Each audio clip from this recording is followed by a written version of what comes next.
వచ్చాడు అనకాపల్లి. సాధారణంగా ఇప్పుడు ఏ నాయకుడు వచ్చినా ఉమ్, అనకాపల్లి సాధారణంగా ఇప్పుడు ఏ నాయకుడు వచ్చినా ఉమ్, ఫస్ట్ టూర్ అనకాపల్లి పెడతారు. అవును. రోడ్ షో అయినా ఇప్పుడు మోడీ సభ కూడా అయినా సరే. అనకాపల్లిలో ఉందంటున్నారు కదా. ఎందుకంటే సీఎం రమేష్ కి అక్కడ కేంద్రంలో ఉన్న పలుకుబడిని బేస్ చేసుకుని అక్కడ చేస్తారు ఆటోమేటిక్ గా. ఉమ్, మోడీది కూడా అక్కడ సభ పెట్టడమా లేకపోతే రోడ్ షోనా. ఉమ్, ఇప్పుడు అక్కడ కొంచెం పోటీ వస్తుంది. ఉమ్, పురంధేశ్వరి కూడా నా నియోజకవర్గంలో కూడా అంటది. ఉమ్, అప్పుడు సభ రాజమండ్రిలో పెట్టి అక్కడ అక్కడ ప్రచారం. Road show పెట్టడమా. ఉమ్, ఇక్కడ డబ్బులు లెక్క కూడా ఉంటది. ఉమ్, జనాలు డబ్బులు లేకపోతే రారు. అంతే. మోడీ అవును. సభకి డబ్బులు ఇవ్వడం మోడీ అలవాట్లేదు. సభ పెట్టడం అంటే అసలు అందులో డబ్బులు ఇవ్వడం బీజేపీకి అలవాట్లేదు. ఇప్పుడు సీఎం రమేష్ అయితే డబ్బులు ఖర్చు పెడతాడు, పురంధేశ్వరి అయితే డబ్బులు తీయదు. ఈ కాన్సెప్ట్ కూడా ఉంటది. రాజమండ్రి పెడితే డబ్బులు లేకుండా వస్తారు జనం. అవునా.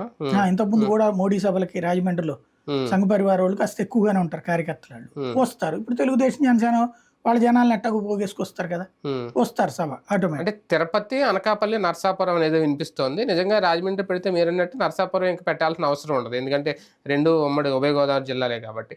కానీ నర్సాపురం ఆయన ఓన్ క్యాండిడేట్ ఎప్పటి నుంచో ఉన్న వాళ్ళు ఇక్కడ నరసాపురం పెట్టడం కరెక్ట్. ఎందుకంటే ఒరిజినల్ కార్యకర్త ప్లస్ 2 సార్లు గెలిచిన సీటు. గెలిచింది. మోడీ వస్తే ఆ టెంపో ఆటోమేటిక్ గా ఉంటుంది. ఎందుకంటే మొన్నటిదాకా ఈ రఘురామకృష్ణరాజు చేసిన గోడ మూలంగా నష్టపోయి ఉన్నారు.